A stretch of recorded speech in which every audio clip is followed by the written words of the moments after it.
In the spirit of reconciliation, Up Past Bedtime would like to acknowledge the traditional custodians of all the incredible lands in which we record this podcast.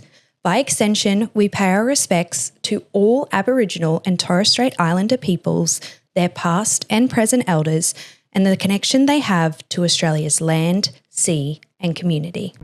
Hello and welcome back to Up Past Bedtime. I'm Bella Messina and I am going to be staying up late with you tonight. And as you can see, we've got UPB on the road. If you're watching on YouTube or if you're watching the Spotify video, you will notice I am not in my usual background. I'm actually in Byron Bay. And I was like, you know what, let's stuff it. Let's just record a potty episode in Byron. So here I am doing exactly that. And I actually thought this would kind of be the perfect place to record this episode, because today's episode is going to be a mental health check-in for me and sort of talking about what I have been going through lately, because it has been a really rough time over here. So I've got a little margie in my hand that I've made. I haven't even tasted it yet. So let's give it a little tasty taste. Absolutely delicious. Welcome to Up Past Bedtime with me, Bella Messina, your go-to girl for those late-night unfiltered conversations. You know, the ones you have with your closest girlfriends? No topic is off limits here. I'll either be hosting chats with some incredible women or sharing my own real stories as a 20-something mother of two. UPB is for us to feel seen, heard, and understood. So let's stay up late and talk about all the things that matter. After all, the best conversations happen when you're up past bedtime. I'm also having a little mug because I am actually going on a self date tonight. So I am in Byron Bay for a wedding that is tomorrow on Saturday, but I came down on the Thursday evening and I wanted to prove to myself that I could go on a little holiday by myself and I could do things as a single gal going through a divorce by myself. And I was like, I would really love to go on like a nice dinner date, but I'm not coming down with anyone and I don't have anyone to take with me. And I was like, okay, well, I guess I won't be doing that. And then I was like, you know what? Why won't I be doing that? Give me one good reason why I can't do that. There was none. I was like, you can go by yourself, take a book with you, go to the nice restaurant that you want to go to, have a glass of wine, have a nice dinner, and then go home. Like, there is literally no rule saying you can't do that. So I'm having just a little bit of liquid courage before doing that, because I'm sure people are going to give me a funny look for being, at the restaurant completely by myself, but that's okay. This is the season of being uncomfortable, trying new experiences, etc., etc. Okay, let's do it. Let's do a little mental health check-in, because it's been a bit of a wild time since I have been on the mic last. I've been going through a lot. I've been feeling a lot of feelings. I was actually discussing what I've been feeling with one of my friends today, and she was like, why don't you talk about this on the podcast? Like, I am resonating so much with this conversation we're having and what you're saying. Like, I'm sure lots and lots of mums would like to hear what you have to say on these topics too. And I was like, you know what? Okay, let's do it. Let's have a little check-in about how I am feeling. So since I've done like a live update last, I am now moving out of the house that I thought I was going to be staying in for the next 12 months. I had verbally discussed with my property manager about 6 weeks ago how I was going to re-sign the lease for another 12 months. He said to me, yeah, that's fine. This is an investment property. I don't know why the owner would have a problem with that. Like, you initially signed 6 months, but he was like, she can sign 12 months if she wants to, etc. So I kind of got like the verbal all clear. I put in my re-application documents, and then I hadn't really heard much about it since then, but seeing as I'd had like the phone call conversation and I was like, they've got to give me 2 months notice. So I haven't heard anything. I'm just assuming it's all fine and they're behind on my like documentation. I then got a call from my property manager and he was like, hey, I'm so sorry. I just got off the phone to your landlord because I was calling him about the frickin' rats in the roof. And I was like, the landlord's going to like have a little hissy fit about having to like get the rats out of the property. And he was like, so actually the landlord wants to move back into the house. So you need to move out by the end of your lease date, which was the 24th of March. And I was like, what? No way. That's not right. You need to give me 2 months notice. And he was like, well, actually, we did give you 2-month notice. When I sent you your reapplication forms, there was a signed Form 12, which is like your notice to leave form on that email. He was like, we do that generically. We always attach a signed Form 12 in case people like decide they want to like not renew. So he was like, although it's legally grey, technically we have given you the 2 months notice to move out. And I was like, oh my God. I like ran back to the email, looked, it was like the 5th or 6th attachment and there was nothing in the email to like notify that that attachment was there. So I just completely missed it, didn't realize that that technically counts as serving me with a Form 12. And I was like, come on, this is very grey. And he was like, I know, like I did not do that to purposely dupe you. He was like, I genuinely thought the owner was going to renew your lease. I feel really horrible. While technically, yes, we have met the like legal obligations, you do still have like rights as a tenant because we haven't given you formal notice and blah, blah, blah, blah. I was in this pretty much big kerfuffle where it was like, yeah, you got to move out in 3 weeks. And like, technically we can ask you to move out in 3 weeks. And I was not prepared to move, had nowhere to move into, and literally went through like this doom spiral of like poor mental health. It was extremely stressful. I was pretty much in hysterics, like, where am I going to live? What am I going to do? How am I going to find a new house? Like, I've got 2 kids. Where are they going to live?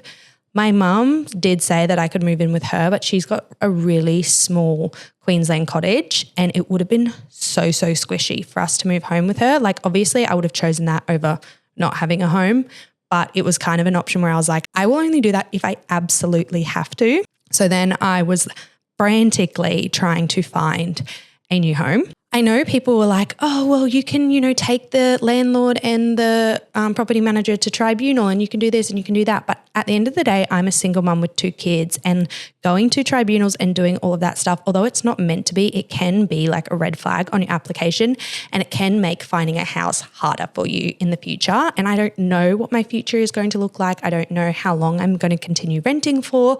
And I'm just like, I just can't have that like black spot on my application. My property manager was very, very helpful, very empathetic, was doing everything he can to try and make the transition as smooth as possible. He was trying to get the landlord to give me extra time, et cetera, et cetera. But at the end of the day, at some point or another, I had to move out. So I was frantically looking for new places and it honestly got me very, very low and very depressed.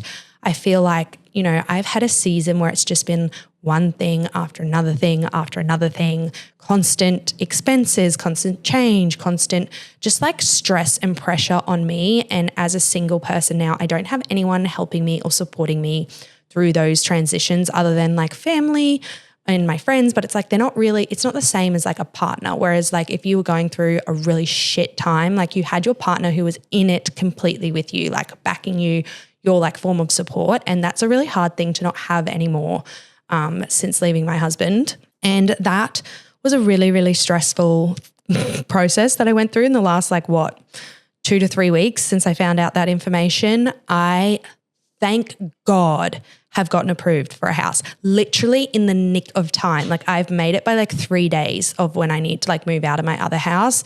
I'm so grateful. I went to so many open homes. I did so many rental applications and the only reason I got this new house I got in the end is by pulling favors with people and literally begging the property manager of the investment property that me and my ex-husband still owned together to get me a house through any connections that he had. And I really hated doing that because I feel like it's such an unfair advantage to have.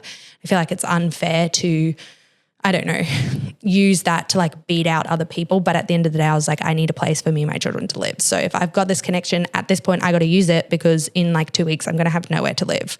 So I did get a house. It is really cute. I'm hoping we'll be really comfortable there. I did sign a long lease there, so I don't have to stress about moving again. The house that we're moving into is purely an investment property for the landlord. They have their own property, so they're not going to be moving back into this house. So fingers crossed, I am not going to have the same problem that I had. But while all of that was sort of happening at the same time, there was some stuff that happened on social media and some information that I had to learn publicly and some stress that was put on my co-parenting relationship that kind of went on at the same time. And it was honestly the straw that broke the camel's back for me. Like I got told to leave my house. I had this information come out online and it got picked up by like gossip pages. I was in Tea Time. I got like 600 followers in 2 hours because it was that popular on Tea Time, this information that was being shared. And it snapped me. Like I genuinely was like, I can't do a single another thing. Like I am maxed out on the emotional burnout scale. Like I have had so much happen to me over the last 12 months. This is the tipping point for me. Like I do not know what karma I'm reaping. I do not know what I've done in another life to deserve this, but I am getting absolutely and I can't do it. I can't do it anymore. I can't do it a second longer. Like this is too much. I had to take like 3 or 4 days off social media.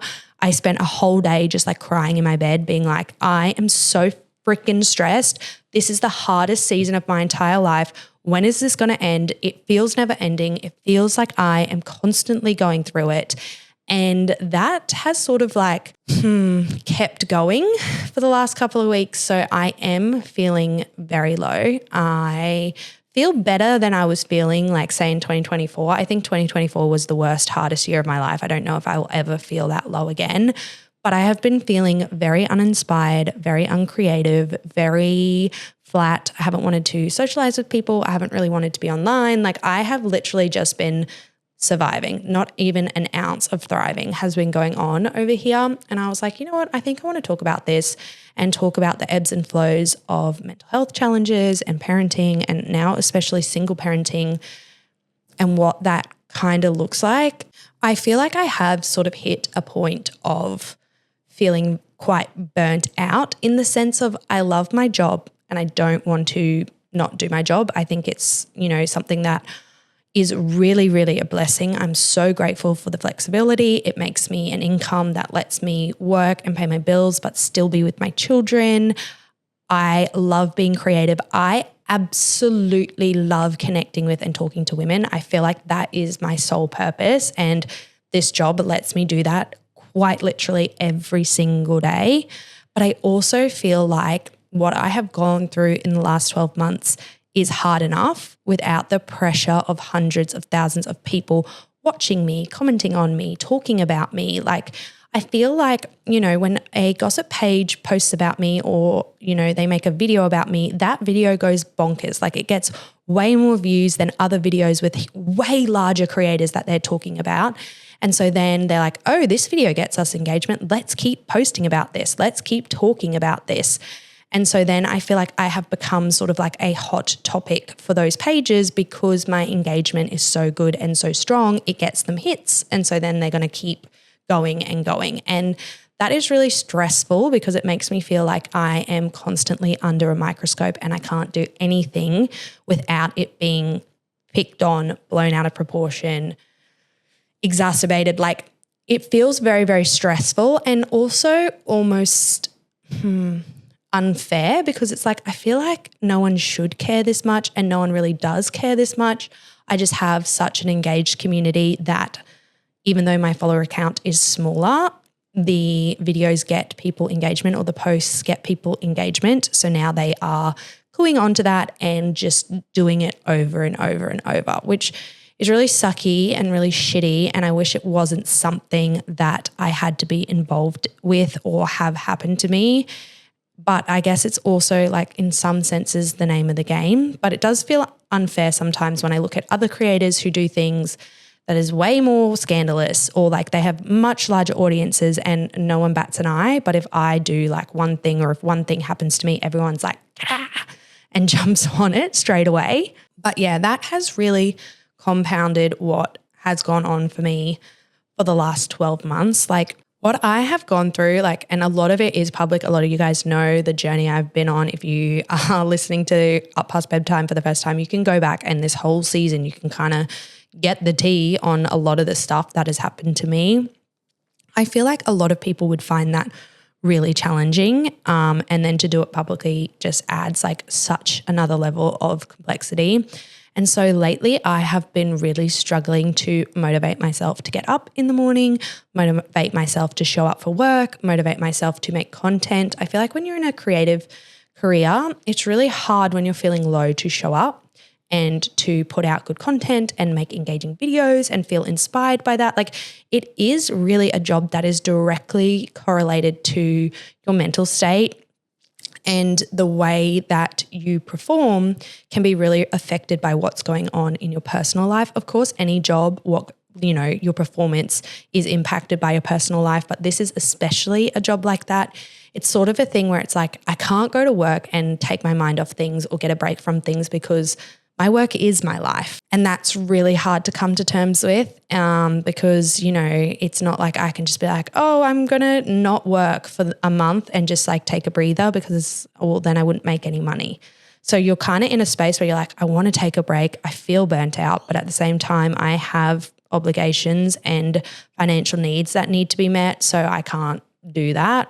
And then it's like, if you don't talk about the things that everyone's talking about, people accuse you of avoiding it or being secretive. And then if you do talk about it, your drama starting and your attention seeking, like there's kind of no winning. And it's been a really delicate tightrope to sort of walk the last 12 months of like, what's giving enough that I'm still authentic and I still feel like I'm being vulnerable with my audience, but not giving so much that I don't feel like I have any privacy or any protection of my own peace. And, if I give too much, I feel like my mental health is really going to be affected. And I've been trying to balance that out as best as I can. And I just feel like I'm letting everyone down in every turn. And it's just been such a big pressure.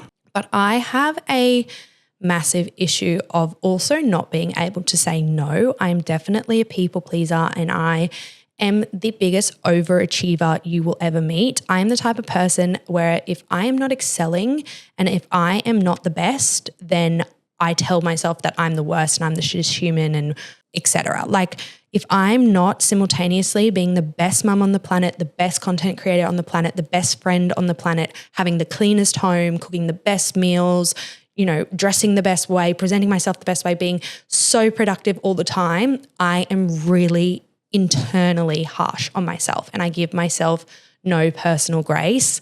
And that has been one of the hardest things to learn in this season of like, I need to just lower my expectations a little bit and like get off my own back because there's only one of me now and I only have so many hours in the day and I am getting pulled in 50 million directions all the time. I have no safety net, no one to lean back on and be like, hey, can you pick up my slack here and do I don't have a person for that anymore, regardless of it being like 50-50. So I do get, 50% of the time my kids aren't with me. I now have 100% of everything else. So it's like, even though I don't have the girls, it's not like I'm not doing anything. Like in that time is the time where I get to do all the other stuff that's now on my plate. Like I feel like my plate is just overflowing and like, honestly, this whole process has made me be like, how the fuck do 100% care single mums do it? How? If you are a single mum that gets no help from your partner and you have 100% care of your kids, can I just tell you, I am in complete and utter awe of you. And every time I think of you, I feel bad for complaining about my situation because I'm just like, I honestly, like, I know now you just have to do it. Like you don't have a choice, but I don't know how I would do it. Like I honestly don't understand how any of you do it. And if you are one of those people listening to me right now, like you are a superwoman, you are incredible. You have it so hard. So if you are getting through each day, holy fuck, you are doing so well. But although I share the parenting 50% of the time, that's kind of the only break, I do that in inverted commas, I get. And that time off is like the time where I have to work and do everything else that was roles that was maybe shared between me and my ex-partner. And that has been really, really hard to comprehend, especially like I feel like motherhood already, all mums can kind of, relate to this. Like there is no off time. There is no time for you to feel low. There is no time for you to feel shit. And that's true for everyone. But then that is like 50x'd when you are a single mom. Like there really is no time to do anything or go slow on anything because you don't have anyone that's there to like give you a hand and make it better. Like you are 100% the person that has to do everything, and that can feel really suffocating and really overwhelming. And I think now, as we are hitting the 6-month mark of, me leaving my husband, that is really starting to settle in of like, wow, this is really hard and this is really challenging and I'm really tired and I don't, there's no end of this really. This is going to be probably for the next 18 years at least. And that is really daunting and has gotten me really down. And it also frustrates me to realize like I can't do all the things that I wanted to do. And that's a really harsh reality of being a single parent, is like there are limitations that are put on you and you can't do everything you want to do right now. You really do have to prioritize. And, to me, that is looking at things and being like, well, I have to say no to this socializing with my friends or, that opportunity or, going after this goal or dream because I have to prioritize my children. I have to prioritize my money. I have to prioritize a whole bunch of other things. And that can also be a really, really hard pill to swallow and makes you just feel like the world is very unfair. Although I left my ex-husband and I decided we needed a divorce, it was for circumstances that I did not choose or want. I would have happily stayed married. I didn't want my relationship to end. And that also makes me feel very jaded and angry right now because I'm like, I didn't sign up for having 2 under 2 by myself. I did not sign up for being a single parent. In fact, if I had a crystal ball and knew this was going to happen, I wouldn't have had children, and I especially wouldn't have had children this close together because this is a really tough gig to do by yourself. And now I would not, like knowing my children, I would not take them back for the world. They are the most incredible things. They are the light of my life. They are the thing that gets me up out of bed every day. Like I love being a mum so deeply, but this is a really hard path that I would never have chosen for myself or for them. And that is also a really hard thing to come to terms with. And, the last couple of weeks, last 3 weeks, I've really been reflecting on the current structure of my life, the current load on my plate. And it has made me really realize that I need to reevaluate and audit my life. And I need to really start pouring back into me and deciding what is important in my life, what are things I want to work on, what are things I can let go of, because I really do need to prioritize. Otherwise, I am going to have a massive mental health crash. I'm going to crash out. I'm going to spin out. I, have struggled with my mental health for a huge part of my life. And one of my really big goals of getting diagnosed with ADHD was to come off my antidepressants. I've been on antidepressants for 4 and a bit years now, and I don't want to be on them forever. If I had to be and I couldn't come off them, well, c'est la vie. There's not much I can do about that. But I would like to attempt to reduce them. And I just feel like my life has been a compounding thing, one after the other, that the idea of ever not being on an antidepressant feels so far away from me. And as things continue to happen, that feels exacerbated and I get more and more depressed in a really weird way, or like I get more and more down. I feel more and more anxious. And I just really want to get to a place where I feel content and happy with my life and I don't feel like I'm always this victim that's having bad things happen to her.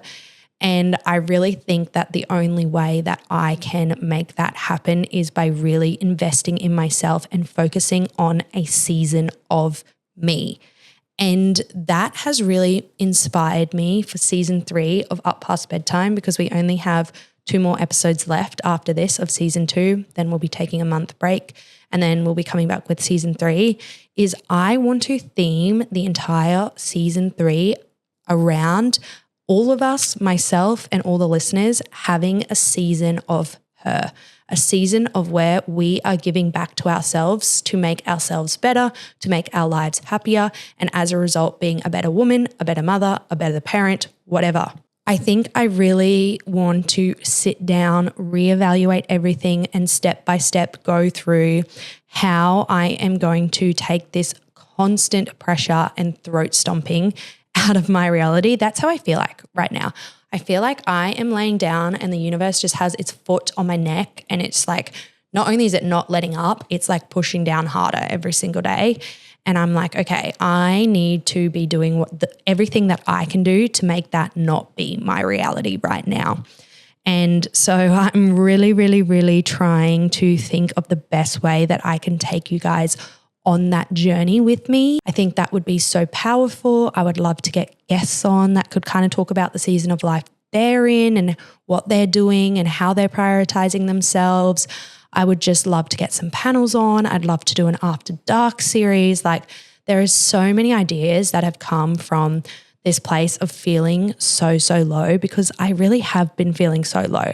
But at the same time, it's so hard to describe. It's like I feel better and I feel like I'm finding myself, but I also feel exhausted and tired and defeated. And yeah, I'm honestly at a point now where I'm like, I don't know what I should be doing anymore. I don't know what the answer is. I'm kind of just like day by daying it. And I'm trying to remind myself that just doing enough is okay. I feel like in the world of social media, we are put under all this pressure all the time to always be doing the best of everything. And, we play this massive comparison game. And it's been really hard to let go of that and tell myself that that's not important. That's not what I need to be doing. I just need to be getting through.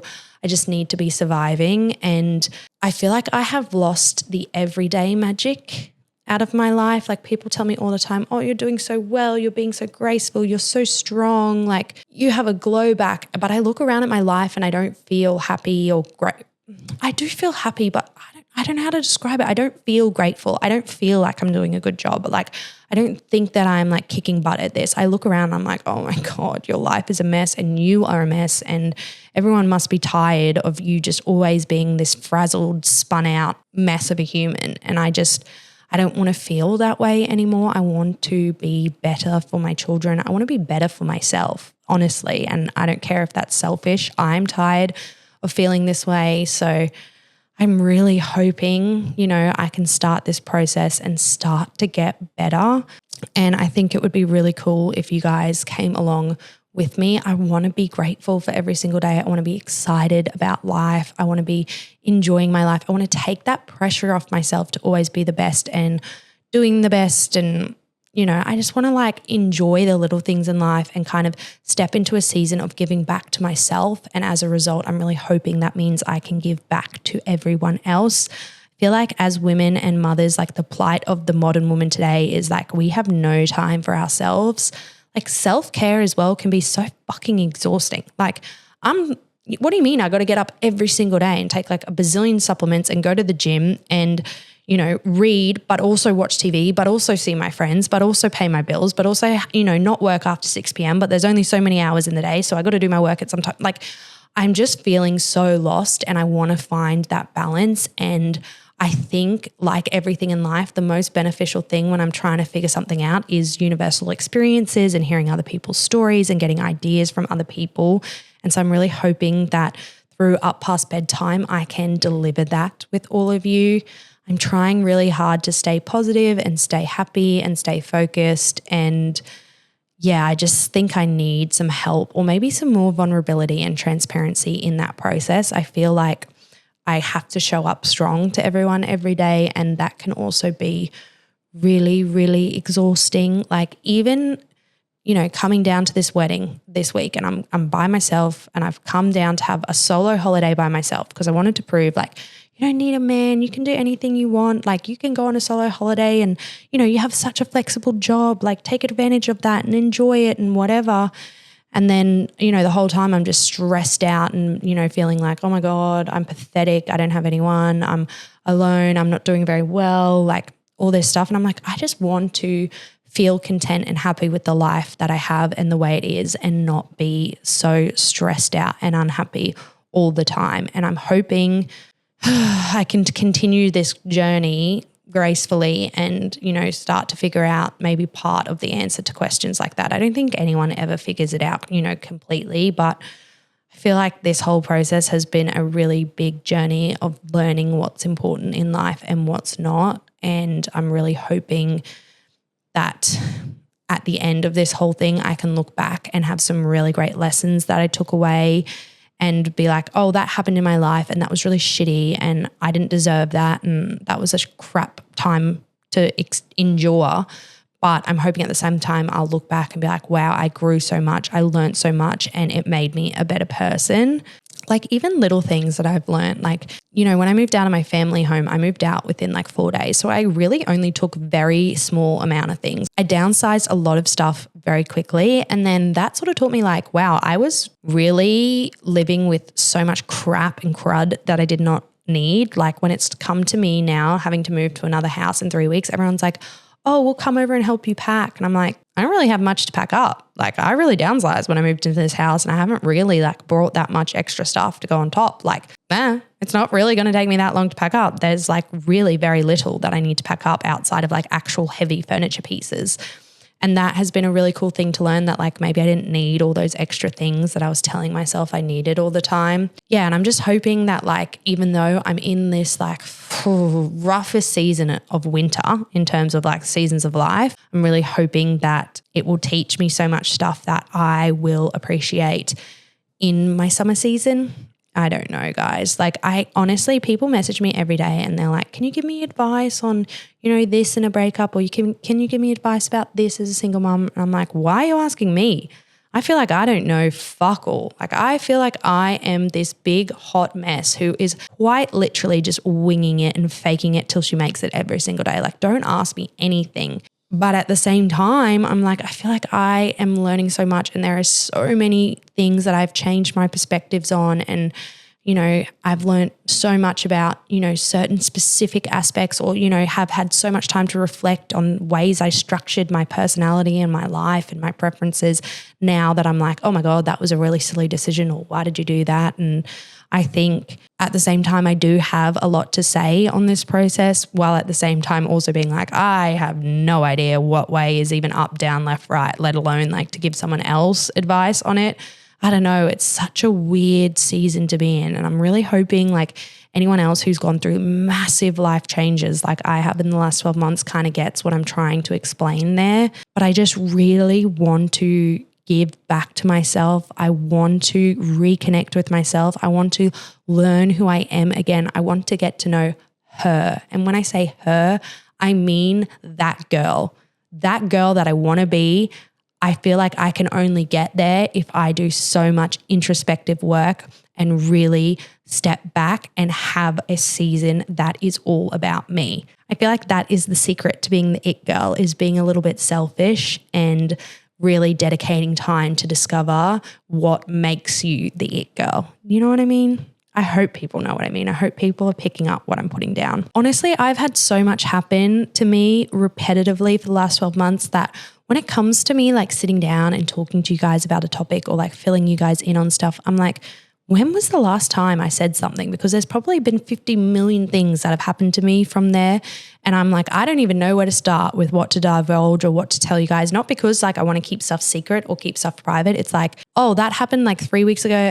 Forget about it. There's like 50 other new things that have happened that are way more interesting than that. That's old news. Like I've moved through that. I think I have also been in survival mode, like fight or flight, for so long now that I'm like, far out. I want to get into a season where I'm not feeling like I'm chasing my tail 24/7. Like I am just so tired. And I know that feels really negative to say in a public space, but it is the truth. I'm feeling really tired, and I'm not saying that in a sympathy digging way. Like I'm not fishing for people to be like, no, you're doing so great. I am saying that to validate other women who watch my content and think that I am just like bossing this single life and doing amazing and I'm not feeling low. Like that is not the case. And if you feel the same way, it is so normal. We are all literally going through it, and it is so tough. Even if you're not a single mom, if you're just someone in motherhood who is like, wow, I am not doing well right now. Like you are not the only person. There are so many of us out here who are just like, what is going on?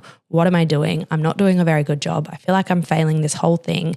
Like you're not the only person that has those thoughts or feels that way. And I just wanted to come in and do a check-in and let you guys know that I also have those thoughts and feelings. I'm also going through a season where I'm feeling really low. You're not the only person. I think on social media, it's so easy to think that everyone's doing fab and, you know, everything's fine and dandy and everyone else is doing better than you. And I think the only way we can really make developments in the mental health space is being so vulnerably honest when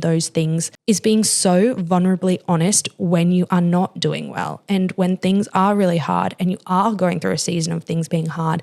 And I also feel like I have a responsibility to be honest that this season of hardness has been going on for months and months and months and months, because I feel like on social media, people be like, oh yeah, I had a really hard season, but you know, it lasted like a month and then I was better. Or like, it seems like everyone else goes through things like so much faster and it's just you that's like stuck in this like quicksand or mud and you can't get out of it. And I think by me continually showing up and being vulnerable, it really shows people like, no, there are lots of people who go through things for a really long time and it can be a really hard season to fight your way out of. Because if I see one more thing of someone talking about, you know, a hard season they had in retrospect and they make it into like a 7-second video and it looks so easy to get out of, and like that I'm the only person who can't figure out like why they can't get out of this season, I'm actually going to scream, because it's like I work in the back end of social media. I know what it's like to curate content and make content, and I know how easy it is to manipulate things. I personally don't manipulate things because I think it's unfair, but I know how easy it would be to do it, and I still fall into the trap of social media feeding me on like the silver spoon and me thinking that everyone else is doing great and I'm the only person that's struggling and doing shit. And that's really frustrating. And then I think, wow, if I think that, I can't imagine what it would be like for the average Joe who doesn't understand how content is created, doesn't understand how social media works. Like, wow, I can only imagine how that would feel, because I feel shit and I do know how it works and I do know a lot of it's fake and I do know a lot of people lie and make up stories and whatever. I don't know, guys. I feel like I've just sat on this couch and just yapped for 40 minutes, but I was like, I really just want to have like a really long form, honest conversation of where I'm at before we go into season 3 of this podcast, before I move into a new house, before we have a little month break. I'm like, I need to be honest with everyone and I need to tell everyone how I'm feeling and what's going on and where my mindset is at, because I can't keep up this facade that I'm so strong and everything's going great. Like, I am in a really tough time and I have good days and I have really bad days. And I feel like, you know, there's times that I'm doing great as a mum and I'm doing shit as a mum. And yeah, it's definitely a season of ebbs and flows and of so much inconsistency, feeling up one day, down the next. And I'm just learning to surrender and accept that that is my reality. Surrendering has always been the hardest thing I've ever had to do. I'm a massive control freak. I do not like to surrender. I do not like to feel like I don't get to have a say of what is happening in my life. And that is also really been something that I've been struggling with. I wish I had the secret of how to not struggle with that, but I don't, because I struggle with it literally every single day of my life. I'm learning slowly not to sweat the small stuff and to let go a little bit. I don't know what I wanted to say in this episode. I don't know what the overall message was in this episode. I just wanted to be honest. I wanted to talk to you guys. I wanted to touch base. I want to hear what you guys have to say. Do you like the idea of what I was talking about in season 3? If so, let me know and I can like flesh it out more and get prepared for it, because I think it would be really cool and really exciting. I love hearing about your own personal stories. I love when you guys check in with me. I love when you encourage me or when you tell me of when you're struggling so I can encourage you back. Like, I really love the podcast community and I love the girls who listen, and I just feel like we are little like bestie soul sisters. And so I was like, I just want to talk to you guys. I just want to have no notes, no plan. I just want to get on the mic and I want to yap and I want to tell you what's going on in my head and how I'm feeling. So I hope you enjoyed this, and I hope that there was something you could take away from this, even if it's just, oh, she's going through it too, good, I'm not alone. Like, if that's all you got out of this episode, that's a job well done for me. I'm giving myself a pat on the back for that. I am about to get up and get dressed, get ready to go to my solo dinner, which I'm literally shaking because I'm so nervous about it. I'm feeling very vulnerable about doing that. But if I do not get up and get ready now, I am going to miss my reservation and get a fee for not showing up, which I cannot afford that. So I love you all. I'm going to love you. I'm going to leave you. And I cannot wait to talk to you in the next episode. Sweet dreams.